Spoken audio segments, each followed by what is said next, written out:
want to fend for myself, and I want to build people up for them to fend for themselves. Hey everybody, Clark Frederick's back with a new episode of the Free Like Me podcast. Guests come on, speak their truth, and leave free like me. That shame, that pain that's just been eating for years and decades, they leave it here in the studio, and they walk out of here light as a feather. Woo! So thank you all for tuning in each week. If you find these episodes interesting or helpful, please share them. Please tell your friends about them. Hit the like button. Leave a comment. It's exciting each week for each guest, and I appreciate you all for tuning in and supporting them. If you're interested in my coaching platform, reach out to me on my website, clarkfredericks.com. We'll set up a consultation call. And coming in July of 2025, my book, Scarred, it's finally going to happen. It's finally ready. 13 years in the making.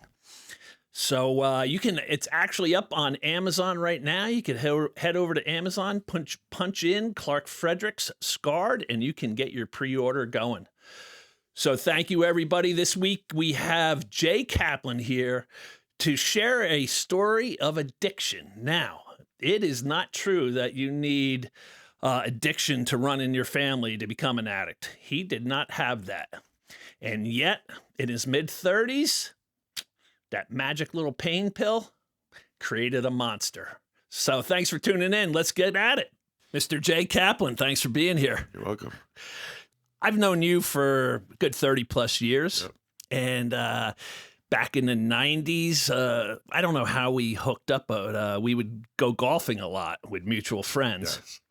And just one of our mutual friends, he always wanted to go to a go-go bar afterwards. For those who don't know, in Jersey, strip joints are called go-go bars. Right. And, I'm single, and I'm like, sure, let's go.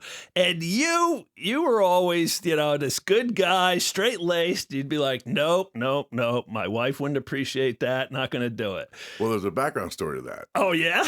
The reason that she was because back in 88, my first true girlfriend worked at a go-go bar in Washington, D.C. Oh, yeah? So I dated her for 3 years. Oh.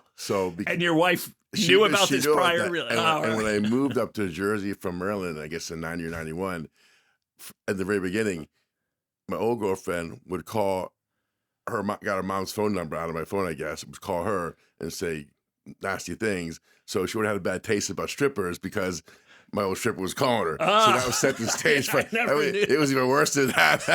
I was like with eggshells with that. That's a little background. Yeah, right. But all I knew is, you didn't want to go there. You wouldn't go there. You would have maybe a beer in the clubhouse afterwards, right. When you'd be like, oh, let's get another round. You'd be like, no, Gotta go home. That's it. Yeah. So like you were one beer and done. No strip joints for you. And that's how I knew you. It doesn't mean I didn't want to go. Right. It means I couldn't go. Right. But you had whatever, self-control, right, yes. self-discipline, whatever. And then, we each go off on our own path in life. And I get out of prison and I have to. What year was that? I got out. I got out basically the 17? 1st of 2017. Okay, right. December 30th, 16. Okay. And I had to go for a drug eval as part of my parole at a place called the Center for Prevention. And as I'm sitting there waiting to go in the therapist's office to do my drug eval, lo and behold, you walk out. And I'm like, what in the hell are you doing here? And all you said to me is, we got a lot of catching up to do. Right. So it was great to see. I was like, we just embraced, and it was just so good to see. I'd seen it in a long time. And I was literally shocked. Like, I couldn't wait to get out of that drug eval I had to go do so I could call you and be like, what the hell are you doing here, bro? You wouldn't even go to a strip point. You wouldn't have an extra beer with us, nothing. And now you're in Mayday. So take me in. So that sets the stage for the audience, like this guy, he wasn't a partier. No. Like to the extreme back in the day. Nothing. Nothing. And One beer guy, right? You're right. Did you have any addiction in your family on mother's side or father's side? Not that I can recall. So neither parents were addicts, grandparents, nobody. So it's not like it's in your genes, in your blood. So, you know, that's a misnomer that a lot of people think. No, not that I can recall. So tell us, and I mean, you know, you got this life with a wife and a house and a good job, 3 kids. You're cruising along, and then mayhem just happens, and everything falls apart. So take us into how that started. It's a slow ramp up, I guess, because back in I guess I have a herniated disc in my neck, C6, C7, and that's old from almost 25, 27 years ago. So sometimes at nighttime I couldn't sleep because the pain going down the left side was so painful. I couldn't find a comfortable spot in bed to lay.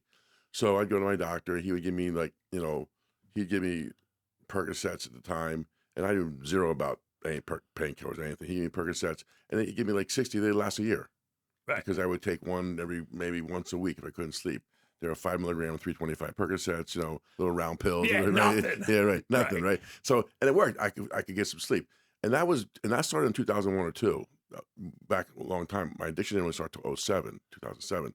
So I took it for the right reasons then. Right. Not knowing. And I don't think people's misperception is that Percocet's a name brand. That's not the ingredient. Right. The ingredient's oxycodone. Right. So hydrocodone is the cousin, which is Vicodin.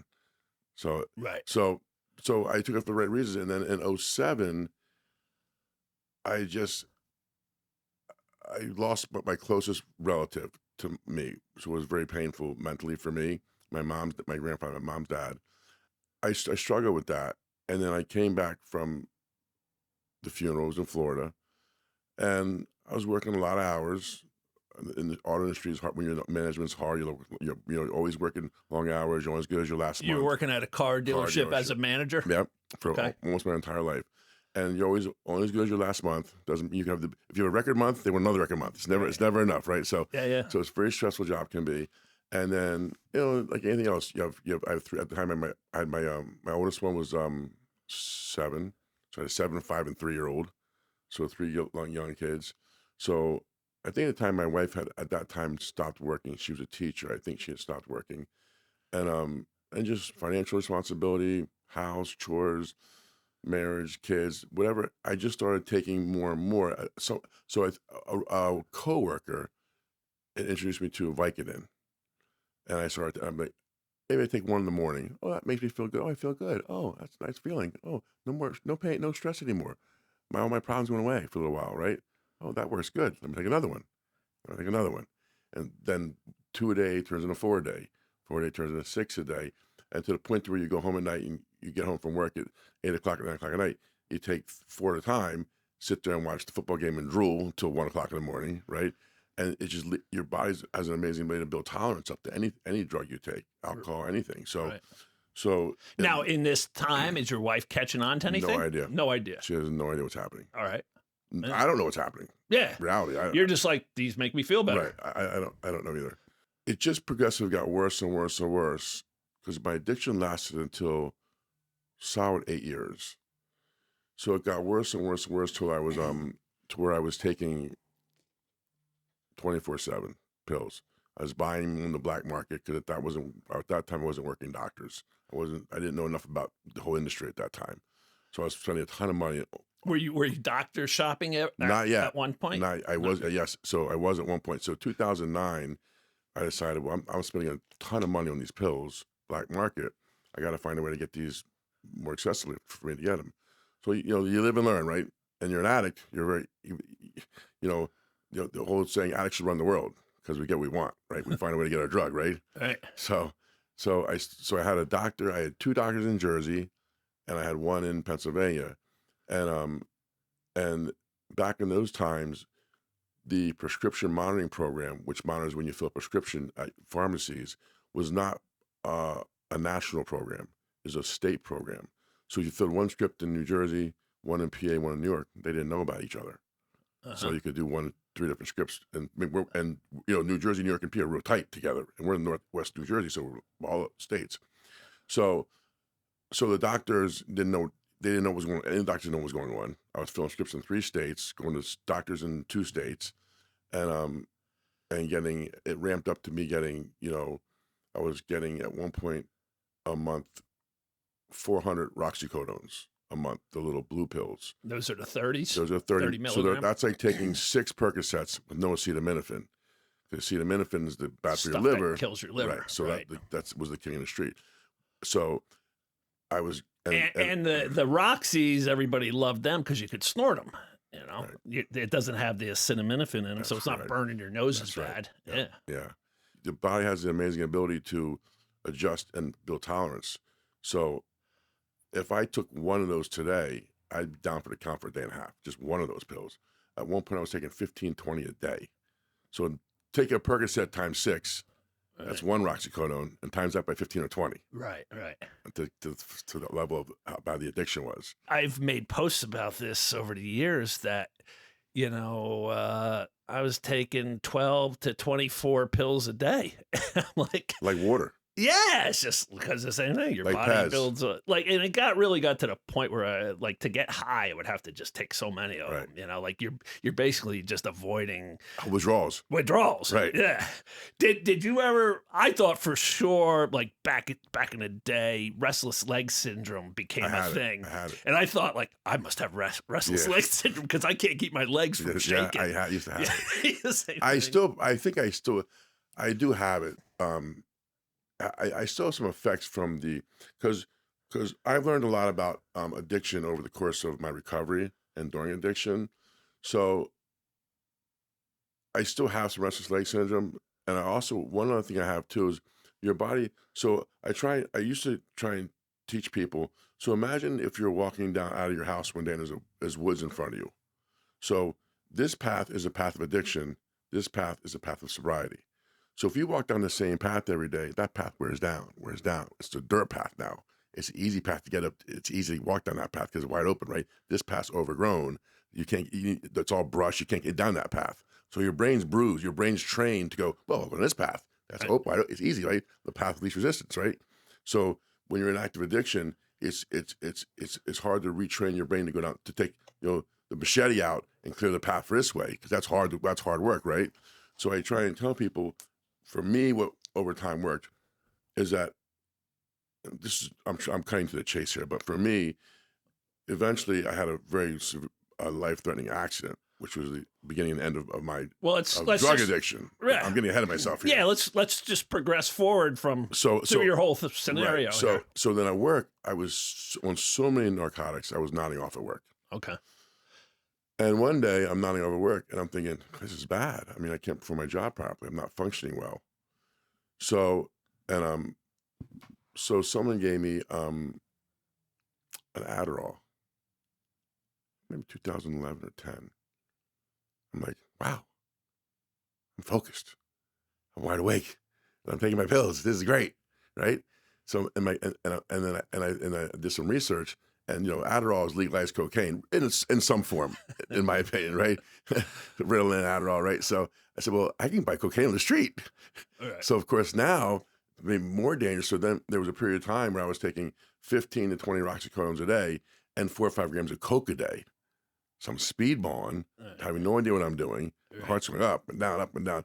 I mean, and that progression of doing the combination of the drugs was one because I was addicted to the narcotics, and I'm addicted to the high and the lows, and you become numb to what you're doing to your body because the addiction, the claws are so deep into your skin that you can't pull them out. Now, is anybody at work seeing you like, hey, you're looking a little rough? I would be naive to say no. I mean, yeah, they must. We all think we're pulling it right, off. Yeah, right. We fooled you, right? Yeah. Yeah. I mean, they might have thought I wasn't feeling well. No one knew the extent of the problem, but they knew I probably was on something at some point over the time. It's too many years. But you make horrible decisions because, in my opinion, I'm not an expert. There's different levels of addiction. You can be, level 10 addiction addict or level maybe 1 addict. I was 12. Horrible. So it gets to a point to where nothing else matters. Like when you wake up in the morning, what's your number one goal? I got to get my drug, get high. That trumps shelter, your family, your kids, your money, everything. That's the goal, right? Right. That monster is deep into you can't get rid of it, right? So it's and that's why people don't understand it. When someone says, it's not a disease. Like sometimes I'll tell my kids, we talk about it sometimes openly now, and my one son will say, well, Dad, he would say, I would say it's a disease. He would say, no, Dad, you just made bad decisions. It's your fault. And he's right. I made bad decisions that then snowballed into addiction, which then becomes the disease, right? So it is a disease, and it bruises your brain. And it's like if you bruise your arm, that bruise doesn't go away the next day. It slowly goes away, right? So your brain that path of addiction, until you can open up that macheting this path to heal that bruise, where you can come out of your house and go, you know what, maybe I'll try this path. And the more you walk down this path, that's why the length of sobriety, I feel you have a better chance of beating the disease, because that path, the dirt path now, and this path's grown over. Yeah, my therapists, they've all said it takes 18 to 30 months for your brain Yes. to rewire itself. So that's exactly to get a new pathway. Yes. That the path that's worn down, it's an easy path in your brain for It's like the water, the path of least resistance. Yeah, for those first 2 years, your Right. brain's like, let's feel good. Let's feel Right. good. Let's feel good. What are we doing here? And I still have some like my eyes now, and I've been to a couple of doctors. My eyes will sometimes water, like why are they watering? I'm like today they're pretty good. I'm like what? And I'm like why? What my eyes are? And one of the things I found that never went back to normal was my eyes. The watering of the eyes was somehow a result of the bruising, like whatever chemically I did to my body from all the drugs. That one thing never got back to normal again. Yeah, I see your eyes. Yeah, they're always wet. Wet. They're wet. They're always they're wet. always wet. Yeah. So I mean, I don't know. I'm actually going to go to an eye doctor next week just to make sure it's okay. But I mean, my vision's fine. I don't have any problem with vision. I mean, I'm old, so I use readers to read a menu at the restaurant. But my distance vision's good. It's just it's something that never healed itself from the addiction, I feel like. I mean, I feel like we had similar thing. I'm taking up to 2 dozen a day. Right. I'm mixing in Coke with it to get through my day. Which is very dangerous. So it's just like, and in my mind, my mind said, hey, that Coke when we were younger made us feel great. We can't keep our eyes open at work. We're lethargic. Let's just do a little bit to get us through the day. Yeah, just a little bit. Yeah. and then I used to say I was doing 3 to 5 grams a day, and you're like I was doing 4 to 5 a day. So it's very similar. It was so bad. I'm embarrassed to say that when I would appraise the value of a trade at the dealership, to show you how you're not thinking at all rationally at all, because the disease has control of you. I'm appraising the person's trade as I'm driving through a middle school, and I park the car in the middle school parking lot and do a line of coke in a drug-free zone at the middle school. Right. Whoa, I mean, right. Not the McDonald's at the school, right? Yeah, of course. Right. Wow. It's just crazy. It's crazy. It just has total control of your body. So where does it take you now? You're doing your 4 or 5 grams a day. You're taking all these pills. So let me tell you, just to tell you how controlling it is. So I was going to one doctor, and he would prescribe me like 120, another doctor 180, another doctor 120. I mean, it's over 400. It's a lot of pills in 1 month. Plus, if I ran out, I was buying pills or I was selling pills, because the street value of those pills were like $20, $25, $30 a pill back then. I don't think you can get $1 a milligram. I'm not even sure you can get the pills now. Right. I mean, they've changed everything, I think. Yeah. So at some point, when I would go to the doctors to get my prescription filled, he would test your urine to make sure that you were taking your oxycodone and nothing else, and to make sure you were taking it and not selling it, because people were doing that.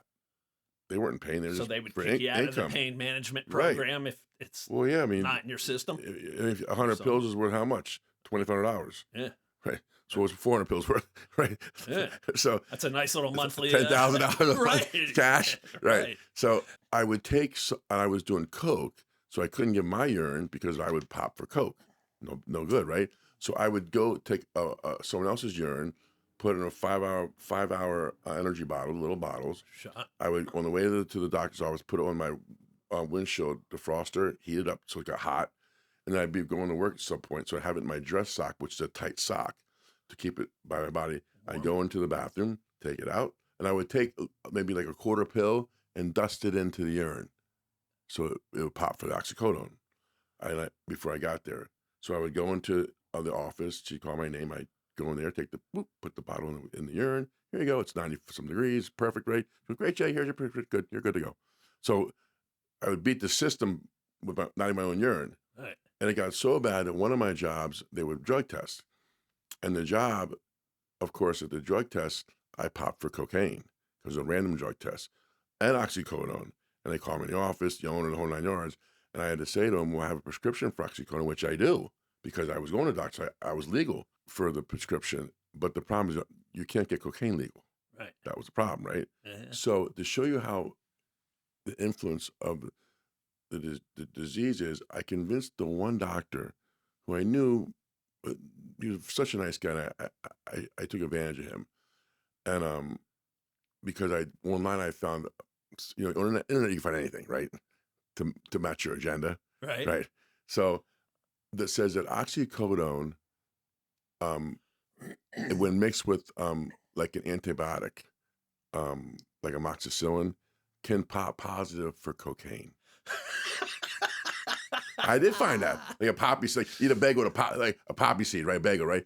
Yeah. And I told my doctor the story, and I told my doctor the story that, you know what, I'm not going to lie to you. I did do some coke, but not just recreational. And I go, could you help me out? He gave me a letter that said he'd give me an amoxicillin too, weeks later for an infection I had. And it may have been probably might give it false negative on the. That's pretty. Wow. That's bad, right? Yeah. He gave Wow. me to give them my. And then you took it to and they work bought and they bought it and they bought it. Wow. My job didn't go away. Wow.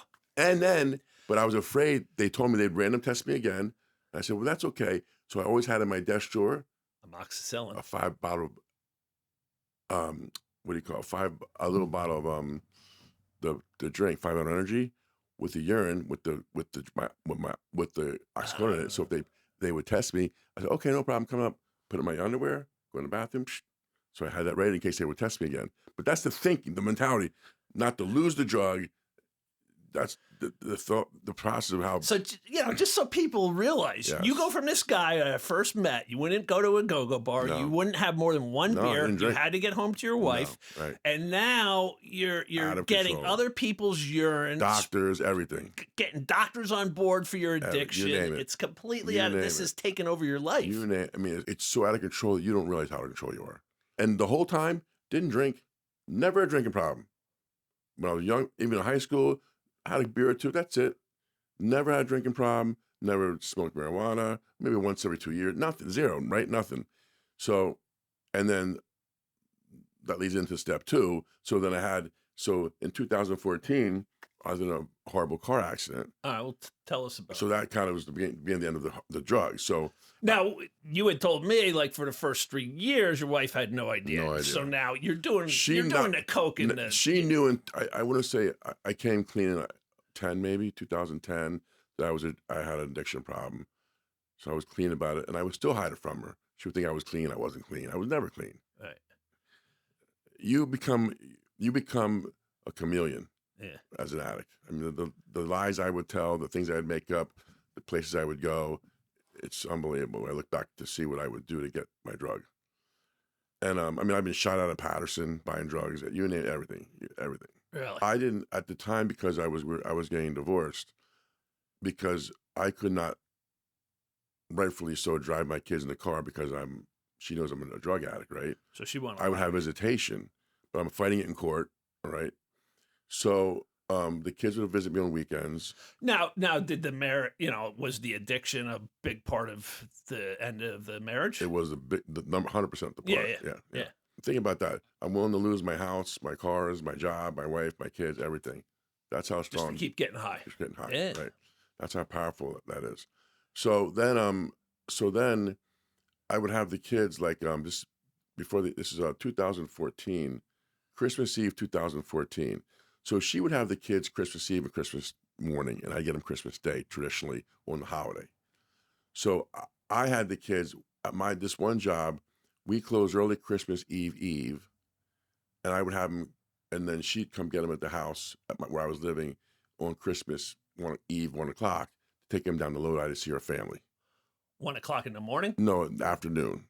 Oh, So she could go to Christmas Eve to her family's in Lodi. okay. So I'd have him Christmas Eve, and she'd get him Christmas Eve at 1:00 to go down to Lodi. But I had wrapped gifts all night, Christmas Eve to get ready to give them the gifts and stuff for Christmas Day when they came back to my house the next day. I had them doing it at lunchtime Christmas Day that she'd bring them back. But when she would bring them back and forth, I couldn't drive them. So she would bring them to me, pick them up. So I still see the kids. Okay. So I give her a lot of, kudos for that. I was out of pills. So I had to drive to Port Jervis, New York to fill a script of 180 pills. So I left my house at like probably 7 or 8, pharmacy opened at 9 probably, to go get in Port Jervis, up by towards High Point, Sussex, over the Dingman's Bridge, right? Milford Bridge. Yeah. So I'm driving back home, I guess at 10 in the morning, and I'm so tired from the night wrapping gifts all night, and I probably took a couple pills because I just picked them up. I had to get my high, right? Yeah. And I have amnesia of the entire morning from before that because I was in a severe car accident coming back down through Frankfort, New Jersey. And I was told I was all over the roads, swerving back and forth at 80 miles an hour. I had nodded off apparently, and I hit a guy head on. Wow. And I don't remember anything. I coded 3 times at the accident. It was Christmas Eve, 2014. They closed the road for an accident investigation. They thought I wasn't going to make it. So they took me to Morristown Trauma One Hospital. How about the other guy? I actually saw him later that year at the court because I had got a DUI at the time, and it's so funny. I read that they found cocaine in the car, and I had pills in the car too. They were actually disappeared. No one's ever seen those pills ever again. But they found cocaine in the car, and they're like, they found cocaine. And anyone knows anything about drugs, no one falls asleep doing cocaine. You must have had some bad coke, man. Yeah, reverse coke. Yeah, right. Yeah. So I didn't take the coke. I had the pills with me. So of course, they do a blood work at the hospital, and I end up getting charged with DUI. So now your 3 kids are at the house waiting for you, right? And that's the shameful part. I got to run out for an hour. The kids are sleeping because they're up all night playing video games, right? That's what they do, right? And the kids know what's up then. They're older now. I mean, I'm going to the bathroom every half an hour and do a line of coke and a line of pills. I mean, I'm hiding it from them, but they know what's up. They're pretty bright. So it's, they went through a lot. The kids, I left a lot of rubble in my past. It's all good now, but it was bad then. And my ex-wife picks him up at 1:00 Christmas Eve to go down to Lodi. Like the plan was, she gets there and she says, "Guys, where's your dad?" He's like, "I don't know, Dad. We woke up, he wasn't here." Okay, she's trying to probably call me. Well, I'm at the hospital now, incapacitated. I'm out, right? So the police of state of Frankfurt contacted our family judge at the time, and so Mr. Kaplan's been in an accident. He might not make it because I coded 3 times at the accident. Wow. So and then so she gets the kids and he's driving to Lodi with the kids in the car, and of course phone calls, Bluetooth, speakerphone. She picks up the phone call, and he says, "This is Judge Critchley." I think it was Judge Critchley, was our family judge. "This is Judge Critchley.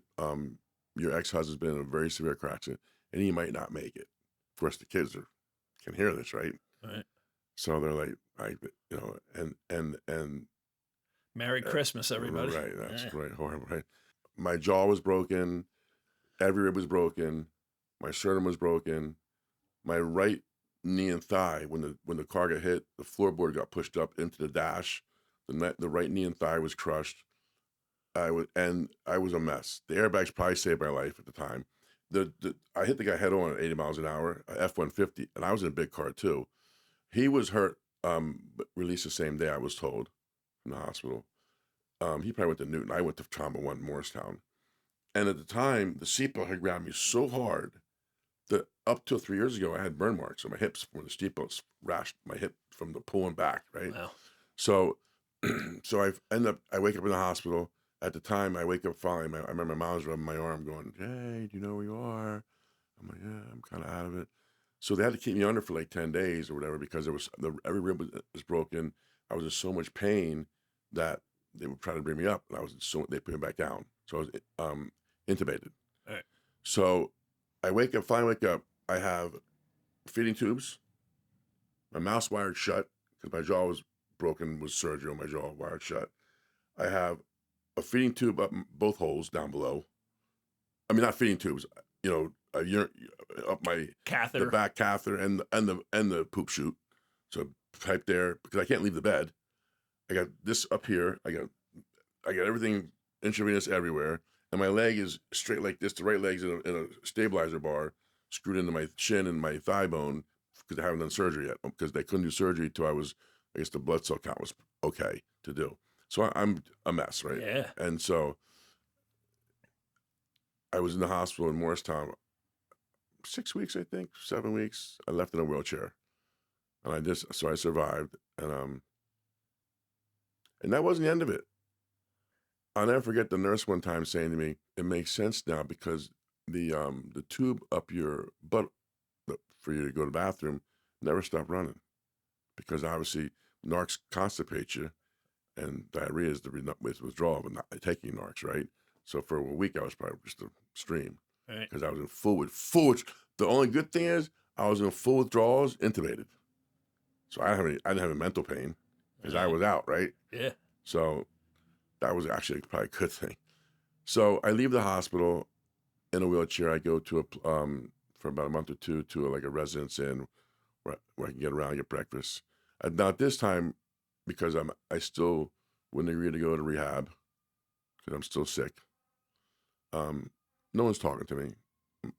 Now I've lost everything. I've lost my family. Doesn't I can't blame them because my infection affected all them. So now I'm paying the price for that, right?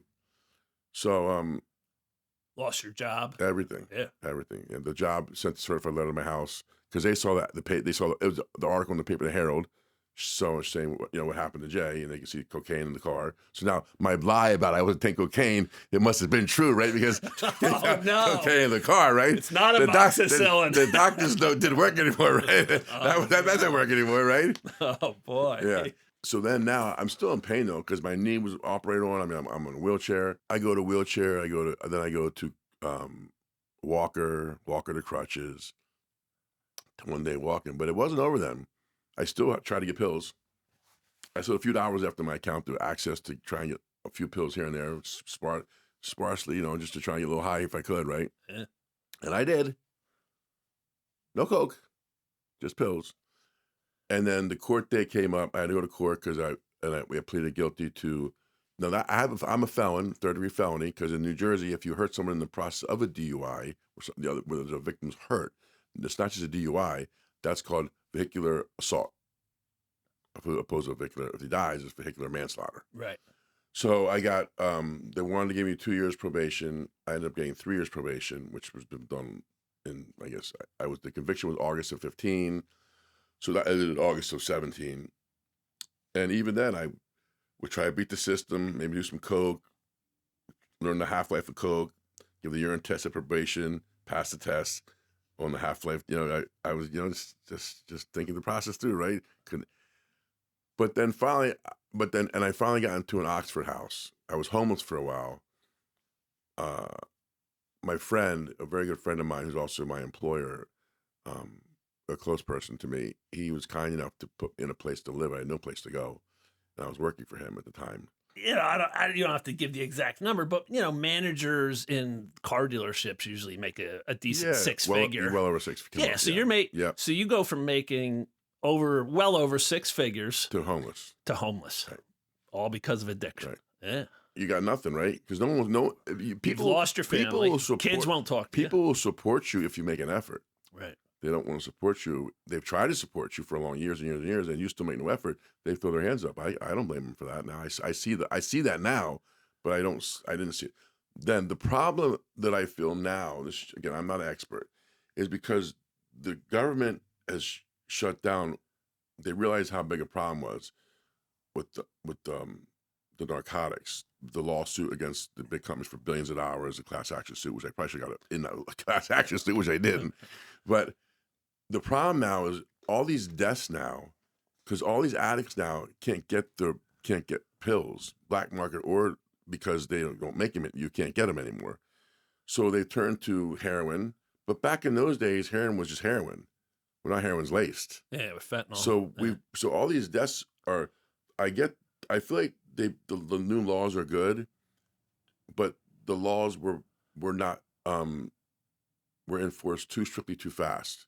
There wasn't they didn't give a chance to evolve into the law, because these deaths are a lot of these deaths are attributed to people just trying to get high, and they're dying from fentanyl. Right. And back in the day, you didn't have all the deaths from heroin, just heroin. It's the fentanyl that kills everybody. And now everything is laced with even marijuana is laced with fentanyl. The Coke. pill, Yeah. everything's. If you're buying drugs in the black market now, you're playing with your life now. Right. It's like roulette now. So it was different back in our days when we were doing the drugs, right? Yeah, from my time when I was locked up, I'd say minimum 50 people are dead that I, So you know. Oh yeah, Right. because all of them followed me when I got out of prison. Everybody I was locked up with followed me, and it's just like it would just be nonstop somebody posting every single week. Yeah, me too. A lot of acquaintances, friends. Yeah, I know. It's very. I feel like they should let people that understand how addiction works be involved in some of these laws. But it is what it is. I mean, it's gotta be. I'm glad I'm not active addict now. When I saw you at the Center for Prevention when I got out, Right. is this part of your probation that you were going there? No. So so what happened was my mom and my dad and my stepmom have moved to New Jersey to help support me. I was living in an Oxford house. It's an international program. They're self democratic houses. So there's a president, a treasurer. But if 6 people live in an Oxford house, to get into an Oxford house, you have to be voted in. You do an interview process, and they vote 4 yes, 2 no, you're in. 4 no, 2 yes, you're not in. So you live there, and it's a program that's it's cheap rent. You can get back on your feet. You have to stay sober. They kick you out if you do any kind of drug at all. Now, didn't you also tell me you were even staying at the bottom of the barrel place, Market Street Mission? I lived there for a couple months. Wow. And then that's it was rough. For the audience. Like Market Street Mission is like it's down and out. You sleep on the chapel floor on a mattress this thin. Yeah. And then I'd wake up. They kick you out at 7. We would go down to. I had no money at all, so I would go to the soup kitchen around the corner, across from the library in Morristown. And then when that closed, I'd go to the library because it was heat, because it was the wintertime then, and it was a circuit. Then I'd go down to the other church across from the Morris County Courthouse, and I had a backpack of clothes. I had nothing, zero, not $5 in my pocket. So then I would hide my backpack behind bushes, so I'd carry around all day, and then pick it up and I go back into the chapel, into Morris Street Mission at night to shower and eat with other homeless people. I recall being at a party at your house in Forest Lakes. You had a big house. Built the house. Beautiful house. It was a big house. You're making 6 figures in the dealership, and now you're in Market Street Mission, eating at soup kitchens. Macaroni and cheese. It's just unbelievable. I would try and sneak into the Morristown movie theater. Once you were in, I'd go movie to movie to movie. Just try and stay in the heat all day. All right. So I would just try and survive. Wow. It was bad. Eat popcorn off the floor. What I could do, right? So then actually I did find it to an. So I was going to get into the permanent, because Morris County has permanent housing, homeless housing. So I applied for that. But before I got in there, I got into an Oxford house, and my dad said, if you get into an Oxford house, I will pay your rent, which was $250 a week, I think, to live there. So it was cheap, and most of the one I was in is no place you'd want to live. Right. You would be like, that's someone called hazmat. Yeah. It's not good. So I lived there for a while. I got a job. I lost my license because of the DUI. My car got repossessed. I tried to hide it. They found the car. I know it's just I'm skipping a lot of details, obviously, because of time restraints. But so I finally then my dad said, we think you're doing really good. I fixed up the basement. You can come live with us in the basement. And that eventually happened in winter of 16. All right. And then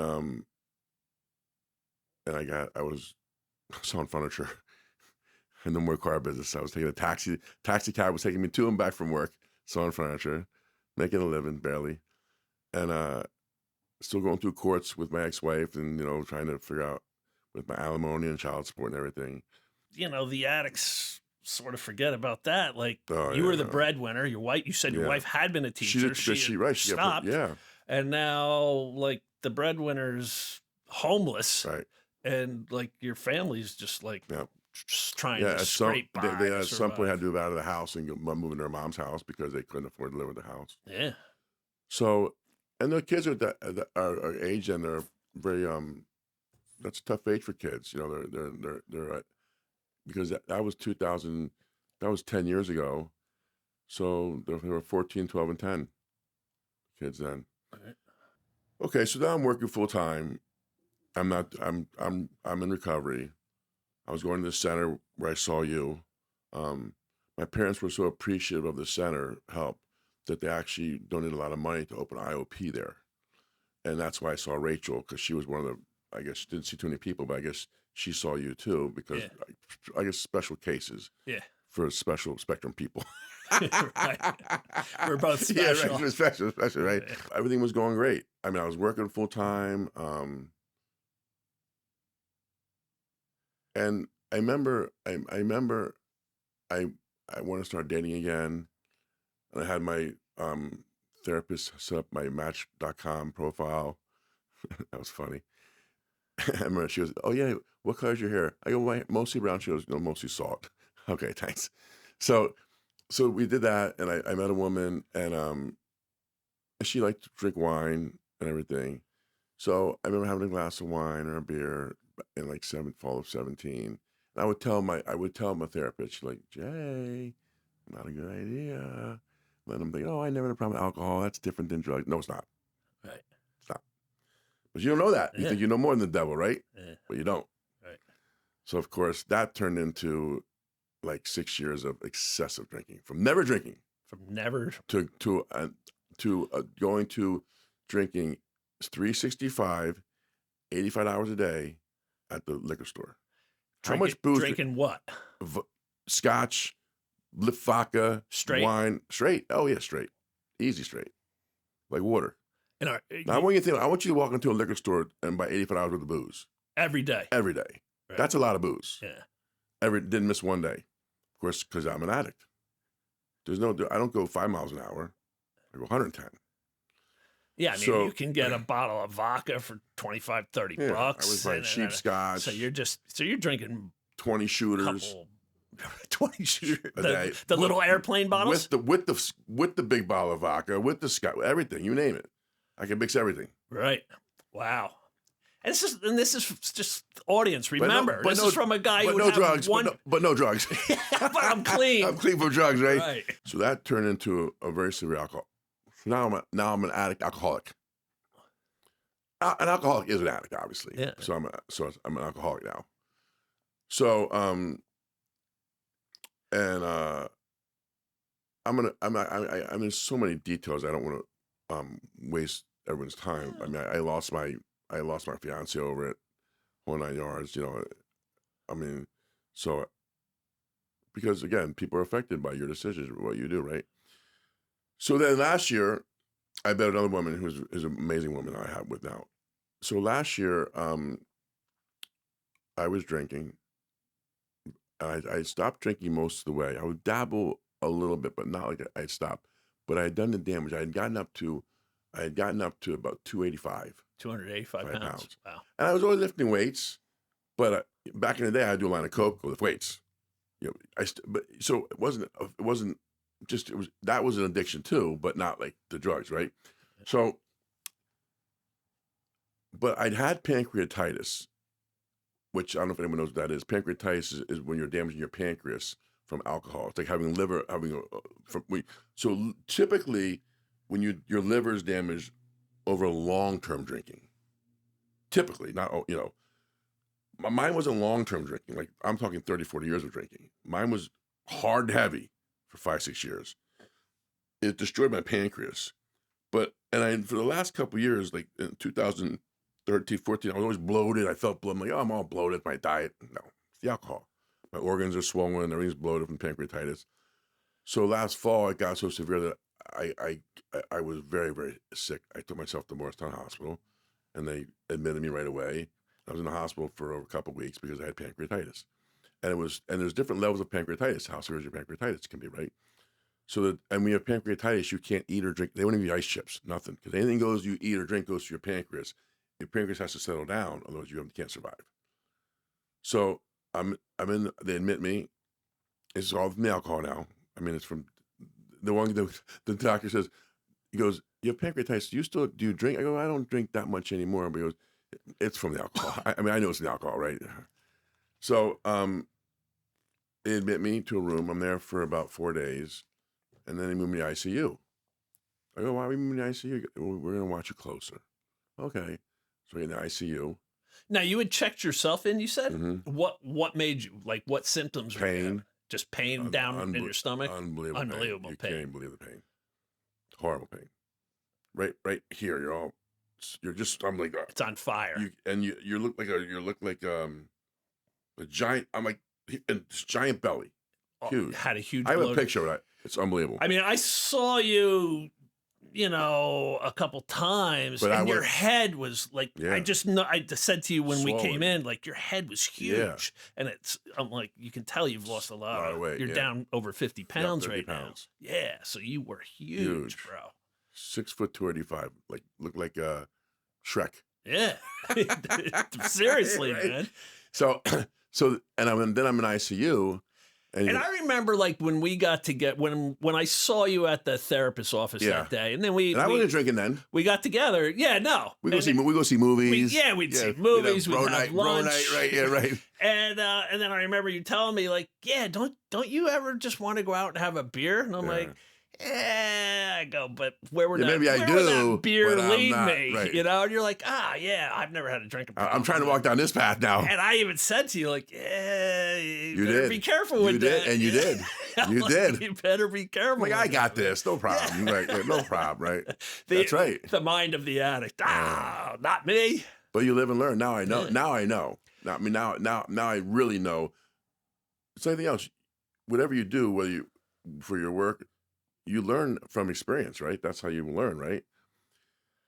So now you get moved into the ICU. And I'm in there for a couple of days, and I'm like, why? And they watch you very closely in ICU. And I'm like, I go, the doctor walks in the next day, and he goes, who do you need to call?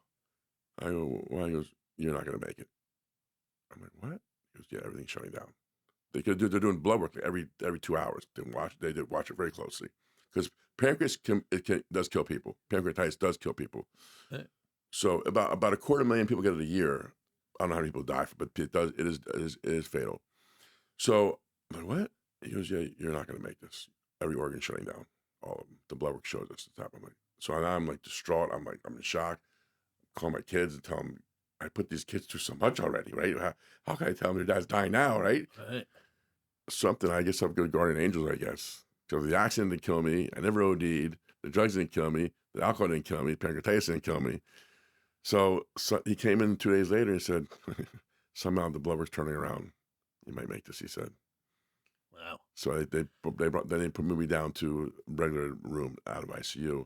And I was, and the crazy part is, now remember, your pancreas is one that controls your sugar level. Your pancreas makes insulin. So if you eat sweets, it brings your sugar level down, right? So diabetics are people that have pancreas don't work good. They can't control your sugar level. So I'm an instant diabetic because my pancreas is dead. I killed it. Right. So it's not like your liver. Your liver can fix itself some. Your pancreas cannot.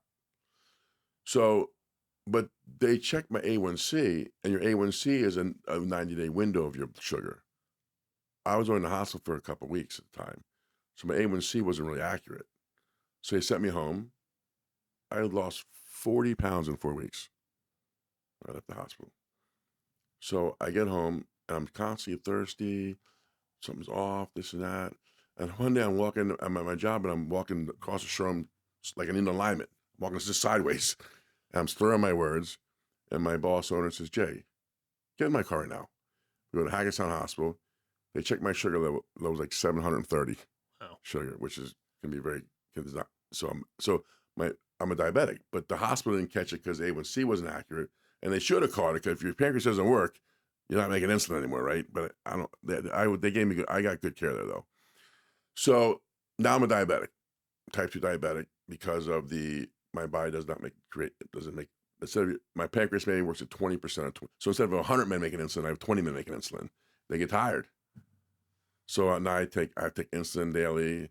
So, and I watch my diet. Hence, you see the water, Perrier water. You know, I don't drink any more soda.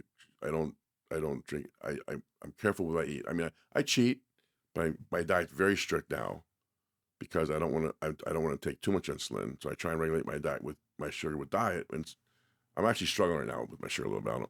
I mean, my pancreas is really getting tired now. So, but so hence because I train. One good thing is that the training now with the strict diet and no alcohol and no drug, no other, my body's going, oh, you're doing a good job. Thanks. We're going to reward you. We're going to make you look good now. Right, Thanks. right. Thanks now. Right. Thanks. Wow. So when did you have your last drink? Like, how long's it been? It's been now, it was probably August of 23. So you're about a year and a half? Yeah, and then I was drinking, but I maybe had a couple shooters one day, and that was it. It wasn't like that before. It wasn't the $85 a day at that point. Yeah, no. But the damage was already done. And when I say I was drinking, I mean I was drinking on the job, like the drugs, 24/7. Just always had a Gatorade bottle or something. I'd wake up at 3 a.m, take shooters. It was the same habit forms. I had to make sure I was always drunk, always. Wow. 2 a.m, get up, do 3-4 shots in the morning, go back to bed, wake up at 5 do more. Never, just like the drugs. Yeah. I mean, I remember with the drugs one time, I ran out of pills one time, and you know how you would crush the blues to snort them, right? So, and I would crush them on this table in the bathroom, and of course, those pills would splinter away. And I think I told you this story. And one day I ran out of pills. I'm in withdrawal. It's bad. I'm feeling horrible. Anyone who's been an addict and you feel withdrawals, it's a horrible feeling to have withdrawals. So you're definitely ill. I would take the bathroom rug and shake it out, hoping some fragments of pills would fall out of it because maybe I get a tiny line somehow. Right. Take tweezers and pick up little pills of tweezers, make a little line just to try and push some of the withdrawals away. Right? It's bad. I was, you know how many nights I was on my carpet, from crushing coke with a credit card, and it goes ping, ping, right. ping. Looking for pieces. And when it's 5 a.m, you want to keep rocking. You're on all fours looking for those little pieces, man. Yeah, it's horrible. Wow. I really thought I would struggle with not having alcohol. Yesterday we went with some friends to a winery in Pennsylvania. We had a nice time with friends. And I don't want to be around power drinkers. Yeah, I can't either. But if I'm with my friends and having a glass of wine, I'm fine. I have no struggle with that. I'm not going to not be friends because I don't drink. I'm not going to be around power drinkers or their goals to get drunk. I can't. That's not healthy environment for me to be in. Right. But for friends to have a glass of wine or two, I'll have my soda with lime or whatever. I'm totally fine. I thought I would struggle with it, but now I think my situation is different because mine's a health issue now. You can get what's called acute pancreatitis from alcohol. So if you start drinking, the reality, I probably could have a couple of drinks and be no problem. But why would I do that now? Learning what I went through. But if you acute pancreatitis, the minute you introduce alcohol back in your system, the pancreas almost remembers that, and it can go into the pain again and cause problems again. I'm not gonna. I can't do it.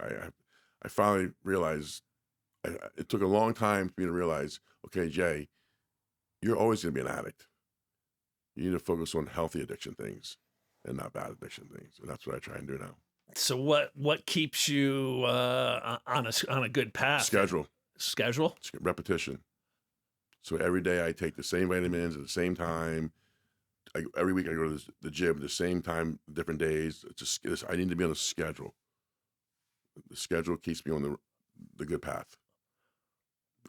For me, that's works for me, the schedule. Healthy habits on schedule, repeated daily. Right. That's what works for me.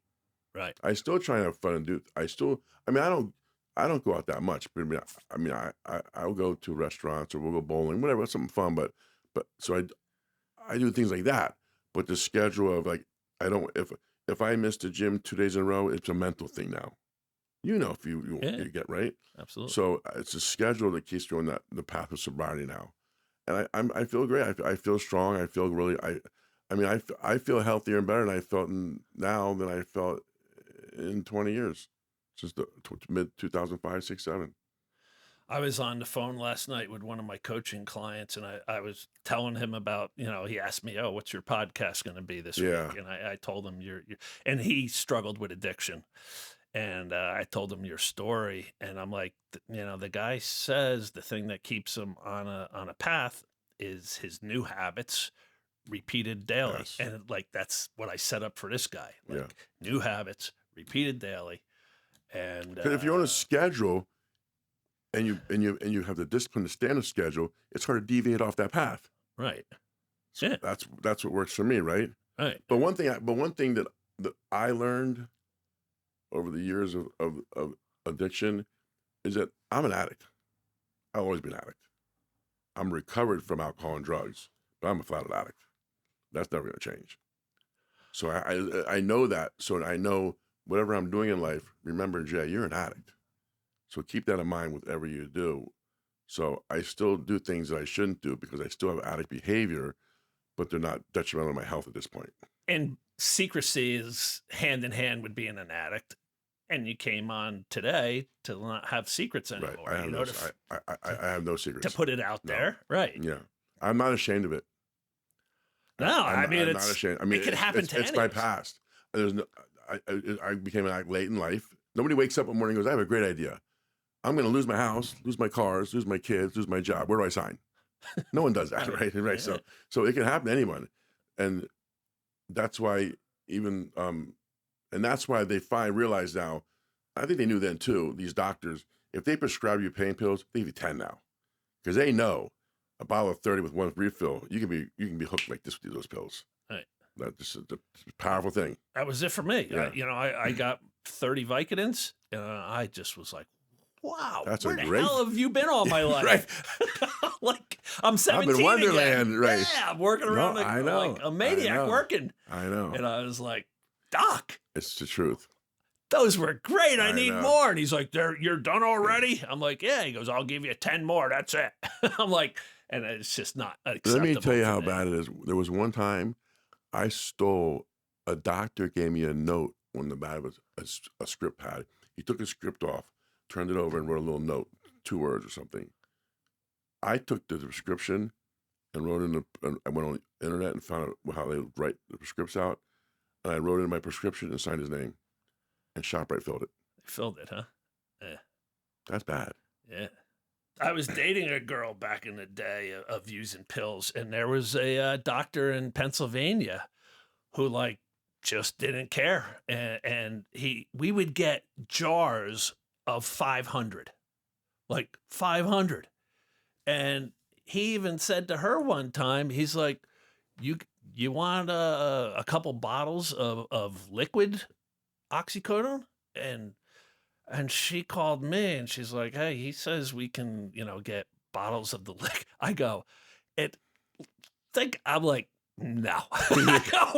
We got enough crap going on right now. I don't need liquid. Liquid oxycodone. Yeah, just no way. It's Like, morphine. but this guy just didn't care. Like, he's just making the money. I think those guys are gone now. Yeah. Yeah. I mean, I don't know. The guy I was seeing in jail now.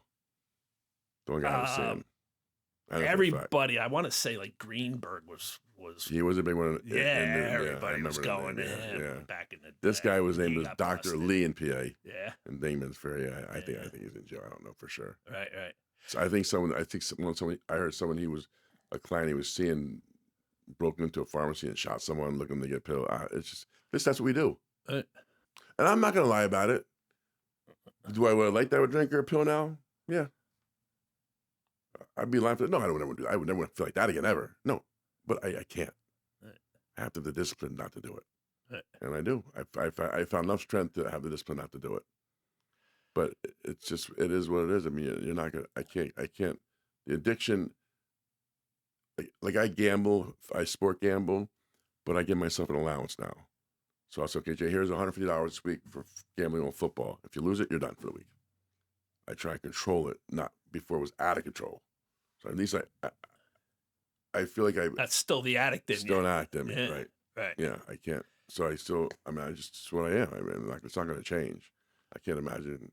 I mean, if I get older, something will change, but I'm still an addict. Hey, I worked in a restaurant and I had to go to the liquor room all the time, and I never felt compelled to like, all right, let's just bust open a bottle of Kettle One and Right. start chugging. Yeah, swing like it. like I was back in the day. Right. But like you, I had buddies, when I got out of prison that I went out to dinner with, and they were pounding hard, and it just didn't work for me. Like I can go out for 2 hours. I start getting squirrely after 2 hours when I'm around it, So I'm good for 2 hours, whether it's family or friends, and then I just want to get away, That's it. It's not a good environment. No, it's just not healthy for me. And as long as you, I feel like maybe that comes with maturity. I don't know. Getting older. Maybe in life, there's some priorities change, I guess. I don't know. But I just feel like I at one point I was going and to different areas and trying to give like speaking engagement, not your level, but trying to help people. Because I wanted to say, listen, if I can get better, then anyone can get better. I should flat out be dead. I had the trooper who arrested me, Howie Ryan. He got diagnosed with cancer a couple of years back, and he stopped. Like the first couple days after his surgery, they had him on pain pills, and then he stopped. They're like, "Well, you shouldn't stop yet." And he's like, "I stopped because of you." Right. He's like, I told him, like, what doctor would say you shouldn't stop yet? The pain pills is for pain. If you can if you can handle the pain, why wouldn't you stop? What's that? Why would the doctor want to not stop? Well, they're like, if you can handle the pain, just don't take it. Yeah, right. That's why he's like, the pain pills. Yeah, right. With the pain. I never heard that before. Like, yeah. They're like, he's lying in the hospital after having part of his ass cut out, and they're like, you should really be on the pain pills. You're going to be in severe. He's like, that's all right. Yeah, I don't want to take any more. Right. But and he's like, I because of you. He thought of you. That. Right. Yeah. He thought of you. Yeah. Right. So you're helping people. You're helping people without being exactly. They learn. People learn from what you went through. Yeah, and I mean, I think people in the audience hearing a story of somebody who didn't have addiction in their background is very powerful. That it can creep up, and these damn pain pills, like, how it can just wreak havoc on a person. There's no history of the family. Late in life for me. So I mean, for somebody, and I'm sure there's people listening to this who are using, like. So do you have any words of wisdom? I mean, I know you said, your structure and your repetition. I think you need to have a good support. I think you have to have some kind of support system. It's very hard. I feel like in this day and age, I had some help. I mean, I was homeless, but when I was willing to say, wave the white flag, people helped. Right. But if you're not willing to wave the white flag, they don't want to help because they're enabling you then. Right. So you have to find the strength to say, okay, you have to take your head out of the sand and go, I have a problem. And for me, I had different signs that made me do that. Because people want to help you, but they want to help you if you help yourself. They don't want to help you if you're in denial about it and say you're smarter than everybody else. Right.